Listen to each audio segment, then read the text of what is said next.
Hey guys, welcome back to Mo's Game Table. Today we're going to take a look inside Attack of the 50-Foot Colossi. This is a game designed by Herman Luttman and is published by Tiny Battle Publishing.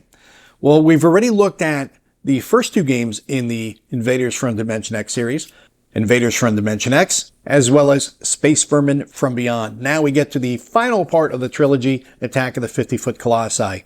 If you've seen the other videos on the channel, you know what to expect here.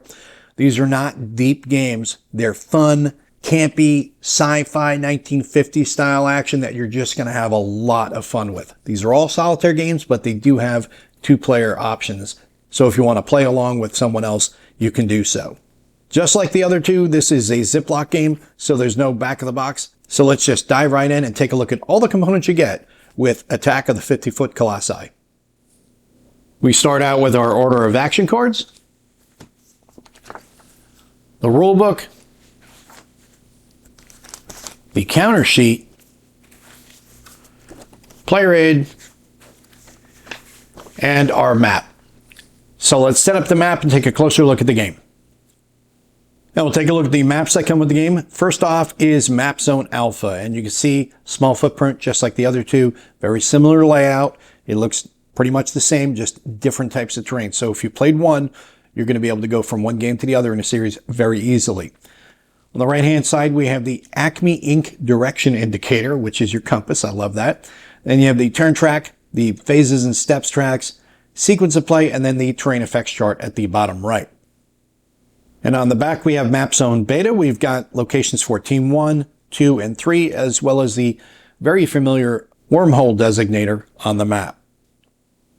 Next, we'll take a look at the player aid that comes with the game. On the front, we have the mission critical charts and tables, marine recovery, marine combat results, chiseler combat results, scout recon, the boring bit combat results. This is for adjacent attacks because these are rock monsters. That's how you're going to basically melee them.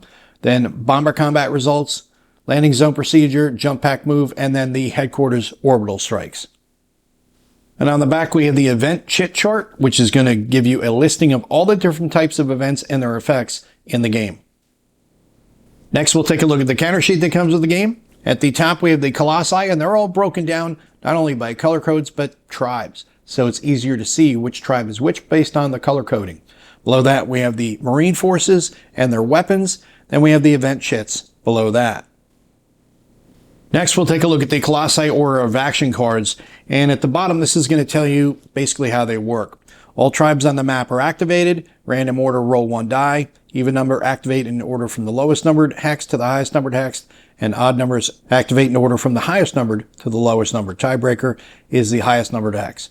Then when you draw the card, it's going to tell you which order they activate in. It looks like tombstones are always going to activate first. Below that, you have yellow stones, black stones, brown stones, red stones. On this one, you've got red stones, black stones, white stones, brown stones, so on and so forth. Gives you the tiebreaker again, same as it says at the bottom of the card. The only thing missing here, Herm, you missed out on a great chance to have some weird rocks called jellystones, which would have been so fun to add that in. A fun little Yogi Bear reference. And lastly, we'll take a look at the rules. This is an 18-page full-color rulebook. On the second page, we have the table of contents listing out all the rules and their associated page numbers. Then we get into the introduction, component explanation, breakdown of how to read the counters, the tribes for the Colossi, the different types of boulders there are, tribe boulders, gravel boulders, civilians, event chits, your maps, how to read those, and then the Colossi order of action cards, which we've already looked at. Your chit cup, your dice, your sequence of play, all explained to you. Draw your event chit phase, then you get to the marine phase. All the steps for that explained to you.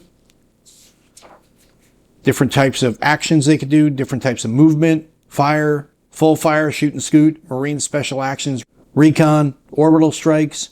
Then we have marine combat. All explained to you. Marine standard combat example here. Then we get into bombers, the boring bit, which is what I said before, is kind of like a melee weapon when you're attacking the boulders or the rocks that are adjacent to you. Special weapon combat example over here. Firing the lags, and then you have the lags combat example below that. Placing the gravel boulders, and then the aura of our ancestors phase. Then we get into the Colossi tribes phase, drawing your card, your action step, movement, locating targets, Colossi rolling thunder combat. I love the sound of that. That just sounds so cool. Tribal special attacks by tribe. Tombstones, roll a die and use that special attack this turn. Yellowstone, avalanche plus pile driver stomp. Man, it sounds like something out of WWE. Fault tunneling for blackstones, redstones, Medusa stare, and pumice ejection. So pretty cool that they all have their own flavor.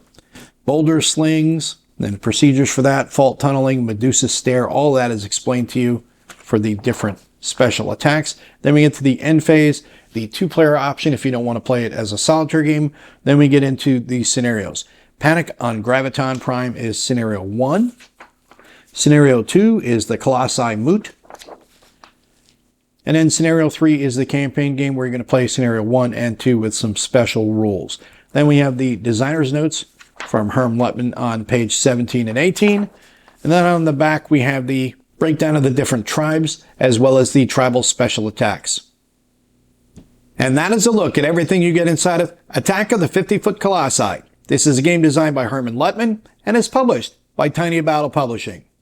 Well, this is the conclusion of the trilogy of the crack 124th Galactic Marine Raider Battalion known as the Old Reprobates. You get to see them in action in Invaders from Dimension X, Space Vermin from Beyond, and now Attack of the 50-Foot Colossi. When they're out on R&R, they end up getting called over to a mining facility because all hell is broken loose over there. So these guys can't catch a break, but they don't care. They love the action, and that's what I dig about this series. It gives you that 50s campy sci-fi, really good time feel. And you can see low counter density, small footprint. These games are easy to take with you anywhere.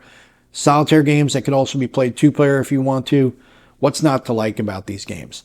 And if you haven't checked any of them out, I strongly recommend you do. Again, if you don't like the chaotic randomness, which is what these games are all about, you're not going to dig them. But if you go into them with an open mind, knowing that this is a sci-fi war game, you're going to enjoy it because it's just going to be goofy fun. And that's what you always get with Herm Luttman and Fred Manzo when they're doing these sci-fi games like this. They're just a lot of fun.